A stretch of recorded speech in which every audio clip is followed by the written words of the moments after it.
እግዚአብሔር ወደ ልቦቻችን ይመለስ። አሜን። ይሄ ልጅ ተካፍሎ ወጣ። እውነት እንነጋገር ብንል ከኔ ጀርባ ብዙ ታሪክ አለ። ከእያንዳንዶቻችን ጀርባ ብዙ ታሪክ አለ። ምን ልላችሁ ነው?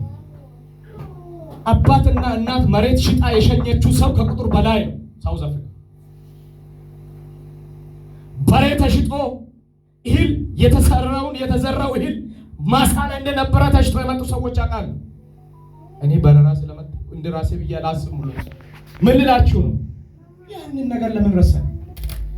የትላንትናን ችግር ለምን ረሳን? የትላንትና መገፋታችን ለምን ረሳን? ወደ ልባችን እንመለስ። በአንድ ከተማ ነው እንዲህ ያሉ አንድ እግዚአብሔርን የሚሰማ በሰው ዘንድ የተናቀ አንድ ነቢይ ነበርና እንዲህ ይላል፣ ከዚህ ከተማ እየወጣችሁ ነው፣ እቺን ከተማ እየለቀቃችሁ ስለሆነ የምትጠጡ ሰዎች፣ የምትሰክሩ ሰዎች፣ ከተማን በሰርግ በዌልካም በተለያዩ ፕሮግራም የምታስቸግሩ ሰዎች ካልተመለሳችሁ ከተማይቷን እየለቀቃችሁ ነው ብሎ ጉባኤ ላይ ቆሞ ይጮሃል። ናቁት፣ ሊቀበሉት አልቻሉም። ያንን ሰው የቤት አገልጋይ የቤት ሙሉ ጊዜ ሰጥቶ የሚያገለግል ነው። ነገር ግን በድካምን ጌታን የሚሰማ ሰው ነው። በማግስቱ ነው ከተማይቷን ለቆ የወጣው። ብዙ ሰው በቅርበት ያለው ሎኬሽን ነው፣ 40-30 ምናምን ኪሎ ሜትር ነው። ስለዚህ ወዳጆች እግዚአብሔር በሚያሰማችሁ ጊዜ በሰማችሁት ቃል መመለስ ይሁን፣ ወደ እግዚአብሔር መመለስ ይሁን። የብዙዎቻችን ጤና እኮ ልክ አይደለም። ዛሬ እኛ ለእግዚአብሔር ስለማንታዘዝ ድንገት ደሞቻችን ልነካ ቼክ እንደረግ ብለን ብንገባ ስም የምንነገርብን ብዙ በሽታ አለ። ያ በሽታ ሲነገርብን ሌላኛው መዘዝ ይመጣል። ኮንፊዞንን ያለ ጊዜ ከእግዚአብሔር ፊት እንጠፋለን። ከጥፋት በፊት ቀድመን እንድንመለስ እግዚአብሔር ዛሬ ይፈልጋል። ሁለት እጆቻችሁን እንዲዘርጉና ጌታ ሆይ ወደ አንተ ይመለሳለሁ በሉ። ጌታ ሆይ ወደ አንተ ይመለሳለሁ። እኔ ማናችሁንም ልነካ ማናችሁንም ሊኮንናችሁ ምንም ጉዳይ የለኝም። የእግዚአብሔር ቃል ግን እየወቀሰ ነው። ቴምቢሳይዝ ወጣቶች 30 ዕድሜ ላይ ያለን 40 ዕድሜ ውስጥ ያለን ወጣቶች እግዚአብሔር እየወቀሰን ነው። ጊዜ ባለው ሰዓት እንመለስ። ባለትዳሮች ኢቶች ቤተክርስቲያን ለምን አትሄዱም? ለምን አትጸልዩም? የኛ እድገት ስለበላን ስለጠገበን እንዲሁ ህይወት አይቻልም። በምግብና በውሃ መኖር አይቻልም። የእግዚአብሔር ክብር ወደ ቤቱ ዘንድሮ ይመለስ። አሜን። አባትን ልታስመስል ትችላለህ። ታላቅ ወንድምን ልታስመስል ትችላለህ። ቢዝነስ ጓደኛን ልታስመስል ትችላለህ። እግዚአብሔር እንዲህ እያለኝ ነው፣ ወደ ልብ ተመለስ። ማስመሰል አታልለ ማለፍ የማትችለው እግዚአብሔር እንዲህ ብሎ በተንቢሳ ከተማ እየጮኸ ነው፣ ወደ ልብ ተመለስ። ወደ ልብ ተመለስ። ወደ ልቡ ተመለሰ። ከዛም በኋላ አባትየው ደስ ብሎ ተቀበለ። ታላቅ ወንድሙ ግን ለአባቱ ዋጋ እየከፈለ የሚኖር ሊቀበለው አልፈለገም። ምንድነው ያለው? አባክኖ ጨርሶ የመጣውን የስጋውን ፍላጎት የጨረሰውን ይህንን ሰው ልትቀበል እንዴት ትችላለህ አለ።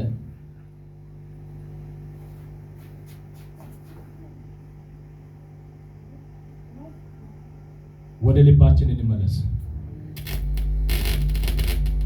እንዴት ሆነን ወደ እግዚአብሔር እንመለስ?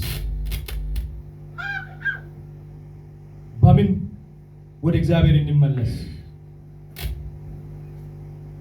በንስያ ልባችንን ወደ እግዚአብሔር እንመለስ። በመፍራት በመንቀጥቀጥ ወደ እግዚአብሔር እንመለስ። በንስያ የንስያ ጸሎት ጣፍታል። አንድ ፕሮግራም መሪ ቆሞ የሆነ ቻፕተር ይነካል፣ የሆነ ነገር አውርቶ ለአምልኮ መሪ ይሰጣል፣ ለዘማሪ ይሰጣል። ከዛ በኋላ በወንጌል ሰዓት እዛው ቁጭ እንዳለ ያቃዣዋል።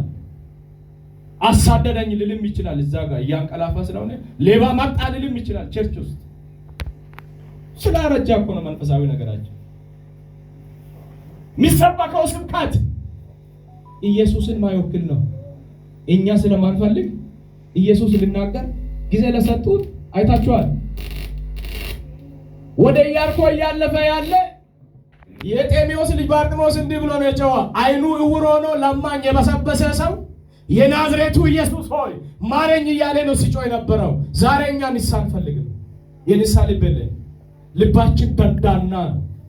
ልባችን ድንጋይ የሆነ ልብ ነው ያለ። ዛሬ በእውነት ወደ እግዚአብሔር እንመለስ። እግዚአብሔር ፊቱን ወደኛ ይመልስ።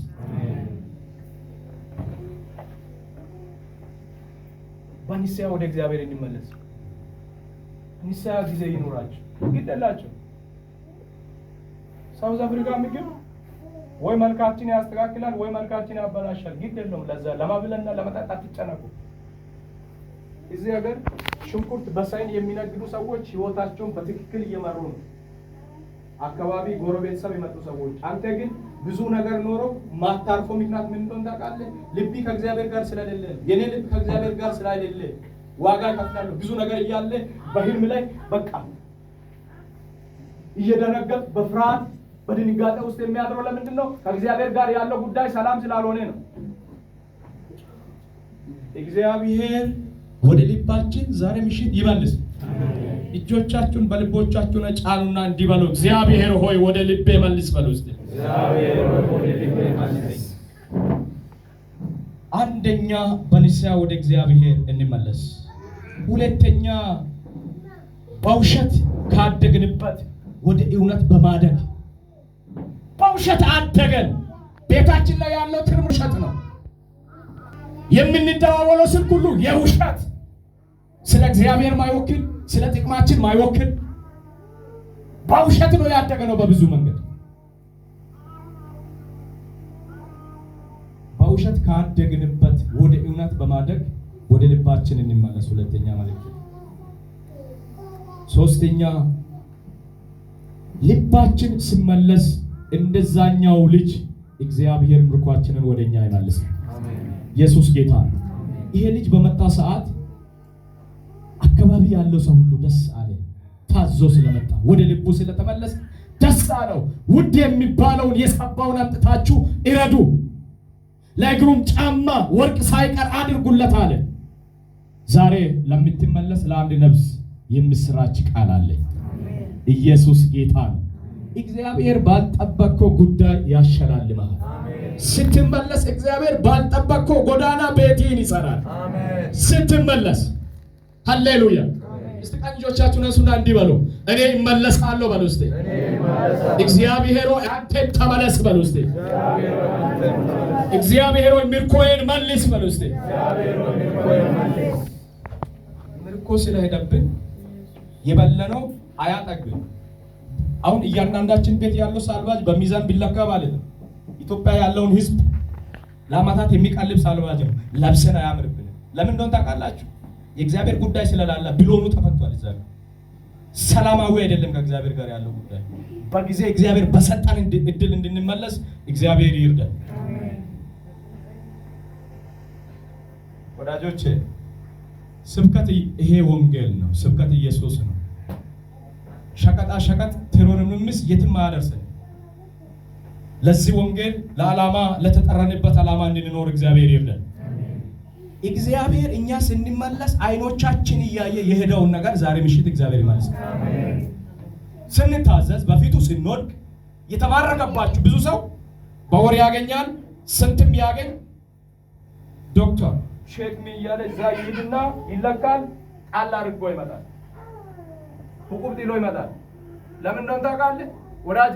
በዚህ ከተማ በቅርቡ በነበርነው ቆይታ ውስጥ አይተናል። እግዚአብሔርን የሚያመልኩ ሰዎች እንዴት እየኖሩ ነው፣ ጓዳቸውስ ጉዳይ እንዴት ነው የምንለውን ነገር በስጋ አይን አይተን ሂሳብ ስንሰራ ልዩነት አለው። እኛም ወደዛ ጥላ ውስጥ እንድንገባ ዛሬ እግዚአብሔር ይፈልጋል። እኛ ወደ እግዚአብሔር ስንመለስ፣ አራተኛ እግዚአብሔር ወደኛ ይመለሳል። በእግዚአብሔር ፊት ማደግ እንዴት ይቻላል? እንደ በእግዚአብሔር ፊት ማደግ እድገት። አንተ 50 እድሜ ስለደረስክ ትላንት የምትጸልየውን ጸሎት ትተዋል፣ መዝሙር ትተዋል። እግዚአብሔር እኮ አንተንም ልጄ ነው እኮ ነው። አሁን ዘድንና የዘድን ልጆች እግዚአብሔር እንዲህ ነው የሚለው ልጄ እንጂ የሚለው አባት ብሎ አይጠራም። በእግዚአብሔር ፊት በእውነት ካደግንበት እግዚአብሔር ወደ ልባችን ዛሬ ይመልስ። ማርቆስ ወንጌል ምዕራፍ 9:50 ላይ ያለችው ብቻ አንብበን ጸልየን እናበቃለን።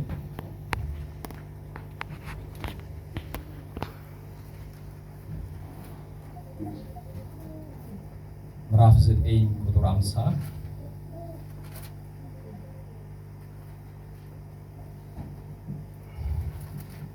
ዘደረስ አንብብልኝ። 50 ላይ ያለችው ብቻ ጨው መልካም ነው፣ ጨው ግን አልጫ ቢሆን በምን ታጣፍጡታላችሁ? በነፍሳችሁ ጨው ይኑርባችሁ፣ እርስ በርሳችሁ ተስማሙ። ኢየሱስ ክርስቶስ እንደገና ምን ይናገራል? ምሳሌ ይናገራል። ስለ አማኝ ሕይወት ነው ይሄ። ማቴዎስ ወንጌል ምዕራፍ 15 ላይ ተራራ ላይ ላለችው ቤትና ስለ ጨው ይናገራል። አንተ ጨው ብለህ ወደ ዓለም መጥተህ እንደ አልጫ መንገድ ላይ ትረገጣለህ። አንተ ንጹህ የእግዚአብሔር ሰው፣ ዋጋ የተከፈለልህ ሰው፣ ደም የፈሰሰልህ ሰው፣ መልካሙን የቆረስክ አንደኛ ቆሮንቶስ ምዕራፍ 11 ስናጠና እንዲህ የሚል ቃል አለ። አባቶቻችን ያንን መንፈሳዊ መብልን በሉ ይላል። መንፈሳዊ መጠጥንም ጠጡ ይላል። ያ መንፈሳዊ መጠጥ ደግሞ ምንድነው? እሱንም ክርስቶስ ነው ይላል።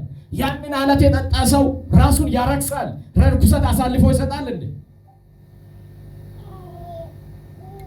ጨው ከመሆን አልጫ ከመሆን ጨው ሆነን ከመጣፈጥ ሕይወት በእውነት ወደ አልጫ እንዳንቀየር እንዳንረገጥ መንገድ ላይ እንዳንወድቅ እግዚአብሔር ይርዳል። አሜን። ሁለት እጆቻችሁን ባላችሁበት ቁጭ እንዳላችሁ ዘርጉና እግዚአብሔር ፊት ንስሐ እየገባን እንጸልያለን። ወዳጆቼ በእግዚአብሔር ፊት አድገናል እኮ። በምንድን ነው ያደገነው? ትዕቢት ሞላ ልባችን ላይ። 100,000 በእጅ ሲገባ 100 አጋንንት ከጀርባ እንዳለ አታውቅም። በዛው አንተን ትሸኛለህ። አይምሮይ ተበልተ፣ ልቢ ተበልተ፣ ጤናይ ተበልተ ውጪ ቀረ።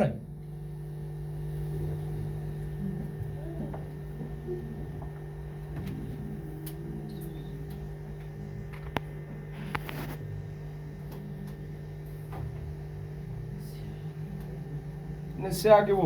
ቸርች ውስጥ ለምንድን ነው ሰው ንስሐ ማይገባው? ቤተ ክርስቲያን ለምንድን ነው ንስሐ ማታሳስበው? አባት መሪዎች ለምንድን ነው ንስሐ የሚገባ ሰው ብሎ ማያወሩት? ስለተለማመደን